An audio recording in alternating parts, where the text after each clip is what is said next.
कामयाबी तक YouTube channel में आपका स्वागत है। एक बार फिर हम आपके लिए लाए हैं आज के टुडे जीके के अति महत्वपूर्ण प्रश्न। वीडियो को आप अंत तक जरूर देखें, वीडियो को बीच में स्किप ना करें। अगर आपने वीडियो को बीच में स्किप कर दिया तो आप महत्वपूर्ण प्रश्नों को खो देंगे।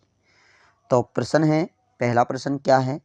विश्व सामाजिक न्याय दिवस कब मनाया जाता है? ऑप्शन ए 19 फरवरी, ऑप्शन बी 20 फरवरी, ऑप्शन सी 21 फरवरी, ऑप्शन डी 22 फरवरी। तो इसका उत्तर है ऑप्शन बी 20 फरवरी। अब जान लेते हैं इसका विश्लेषण। प्रत्येक वर्ष 20 फरवरी को विश्व भर में विश्व सामाजिक न्याय दिवस मनाया जाता है। संयुक्त राष्ट्र महासभा ने वर्ष 2007 में घोषणा की कि प्रतिवर्ष 20 फरवरी को विश्व सामाजिक न्याय दिवस के रूप में मनाया जाएगा। वर्ष 2008 में अंतर्राष्ट्रीय श्रम संगठन ने समान वैश्वीकरण हेतु सामाजिक न्याय पर अंतर्राष्ट्रीय श्रम संगठन घोषणा का समर्थन किया। इस वर्ष की थीम है वैश्विक एकजुटता को मजबूत करने तथा बाधाओं पर नियंत्रण पाने और सामाजिक न्याय के अवसरों को उजागर करना है। तो इस प्रकार हमारे इस प्रश्न का उत्तर रहा ऑप्शन बी 20 फरवरी को मनाया जाता है विश्व सामाजिक न्याय दिवस। ऐसे ही अति महत्वपूर्ण प्रश्न है, हर एक प्रश्न अति महत्वपूर्ण है, वीडियो का अंत तक जरूर देखें। अगला प्रश्न है, अंतर्राष्ट्रीय मातृभाषा दिवस कब मनाया जाता है? ऑप्शन ए 19 फरवरी, ऑप्शन बी 20 फरवरी, ऑप्शन सी 21 फरवरी, ऑप्शन डी 22 फरवरी। तो इसका उत्तर है ऑप्शन सी 21 फरवरी। अब जान लेते हैं इसका विश्लेषण।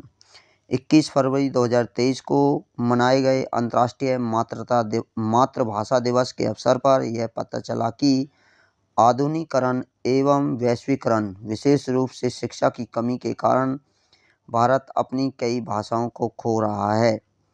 वर्ष 2023 की थीम है बहुभाषी शिक्षा, शिक्षा को बदलने की आवश्यकता है।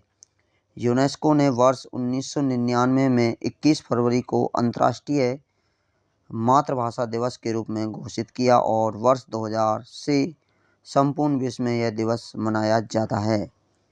यह दिन बांग्लादेश द्वारा अपनी मातृभाषा बंगाल की रक्षा के लिए किए गए लंबे संघर्ष को भी रेखांकित करता है। कनाडा में रहने वाले एक बांग्लादेशी रफ़ीकुल इस्लाम ने 21 फरवरी को अंतर्राष्ट्रीय मातृभाषा दिवस के रूप में मनाने का सुझाव दिया, अतः विकल्प सी सही है।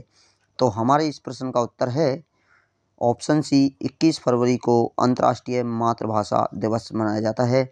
प्रत्येक प्रश्न अति महत्वपूर्ण है, वीडियो को अंत तक जरूर देखें, बीच में स्किप करके नहीं जाएं। अगला प्रश्न है, भारत के निम्नलिखित में से किस राज्य ने कम से कम 3 अन्य विदेशी देशों के साथ अपनी सीमा साझा की है? Option A Sikkim, option B Paschim Bangal, option C Arunachal Pradesh, option D उपरोक्त सभी। तो इसका उत्तर है ऑप्शन डी उपरोक्त सभी। अब जान लेते हैं इसका विश्लेषण। सिक्किम नेपाल, चीन और भूटान के साथ अपनी सीमा साझा करता है। पश्चिम बंगाल नेपाल, भूटान और बांग्लादेश के साथ अपनी सीमा साझा करता है और अरुणाचल प्रदेश चीन, म्यांमार और भूटान के साथ अपनी सीमा साझा करता है। तो इस प्रकार हमारे इस प्रश्न का उत्तर रहा ऑप्शन डी, तीनों ही राज्य सिक्किम, पश्चिम बंगाल और आंध्र प्रदेश कम से कम 3 देशों के साथ अपनी सीमा साझा करते हैं। तो अगला प्रश्न है, हाल ही में भारतीय खाद्य सुरक्षा और मानक प्राधिकरण यानी FSSAI ने देश में पहली बार किस अनाज की पहचान के लिए व्यापक मानक निर्दिष्ट किए हैं? ऑप्शन ए गेहूँ, ऑप्शन बी तुर दाल, ऑप्शन सी बासमती चावल, ऑप्शन डी है सोयाबीन। तो इसका उत्तर है ऑप्शन सी बासमती चावल। अब जान लेते हैं इसका विश्लेषण। भारतीय खाद्य सुरक्षा और मानक प्राधिकरण यानी FSSAI ने देश में पहली बार बासमती चावल की पहचान के लिए व्यापक मानक निर्दिष्ट किए हैं, जो 1 अगस्त 2023 से लागू होंगे। मानकों को खाद्य सुरक्षा और मानक, खाद्य उत्पादक मानक और खाद्य योजक प्रथम संशोधन अधिनियम 2023 के तहत अधिसूचित किया गया है। इसका उद्देश्य बासमती चावल के व्यापार में उचित कार्यप्रणाली को स्थापित करना और घरेलू एवं विश्व स्तर पर उपभोक्ताओं के हितों की रक्षा करना है। अब बात कर लेते हैं कोई भी खाद्य पदार्थ को मानक क्या क्या बिंदु होते हैं कि उसे मानक रूप देते हैं। तो पहला बिंदु होता है बासमती चावल में प्राकृतिक सुगंध की विशेषता।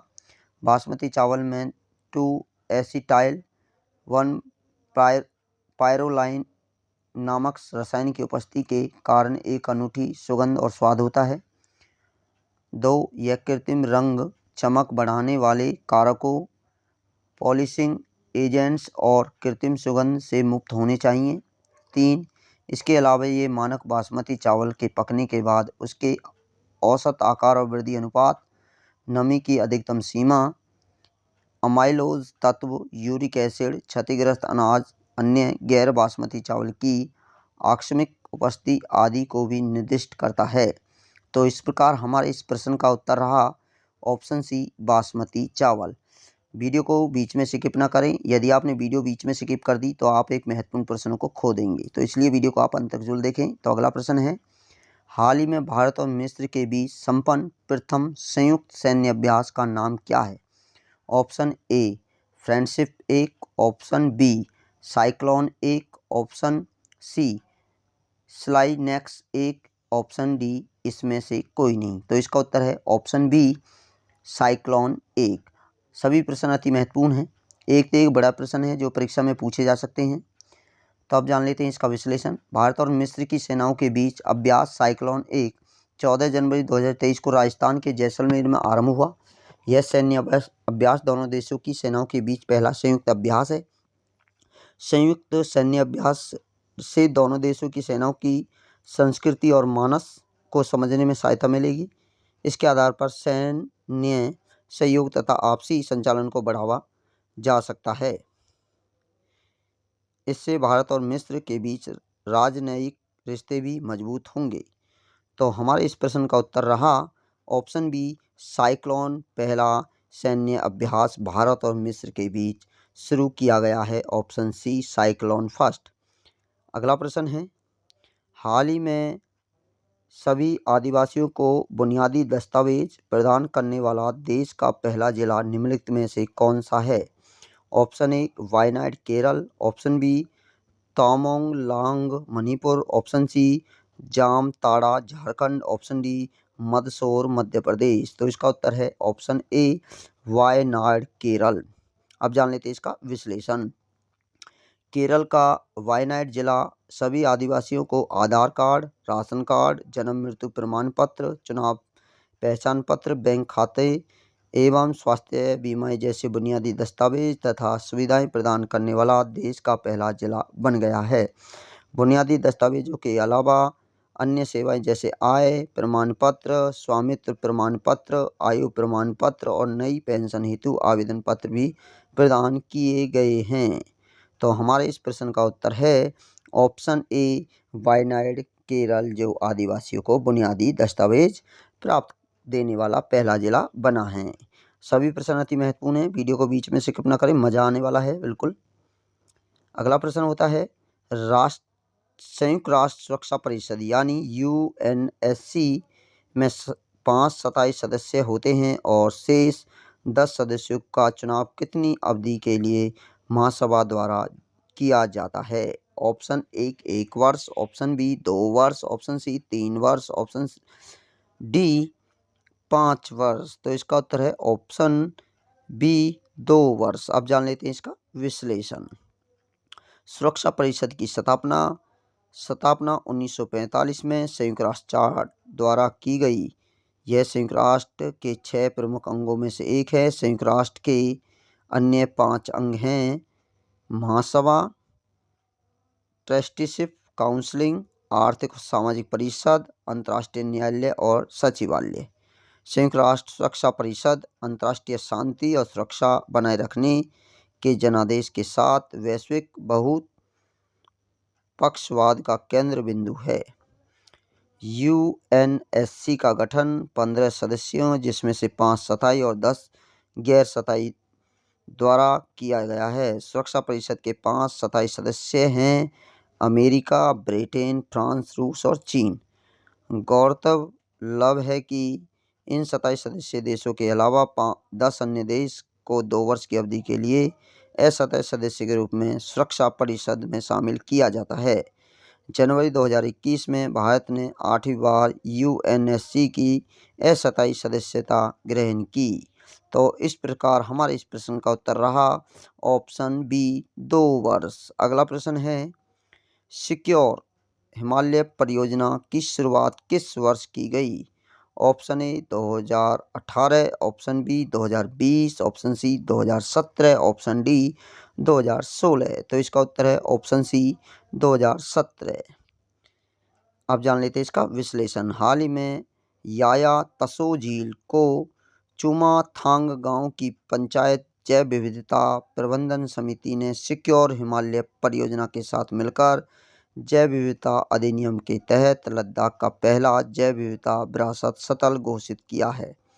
यह झील लद्दाख से 4820 मीटर की ऊंचाई पर स्थित है। अपनी खूबसूरती के साथ पक्षियों के लिए एक स्वर्ग के रूप में जानी जाती है। तो इस प्रकार हमारे इस प्रश्न का उत्तर रहा हिमालय सिक्योर हिमालय परियोजना वर्ष 2017 ऑप्शन सी में शुरू की गई।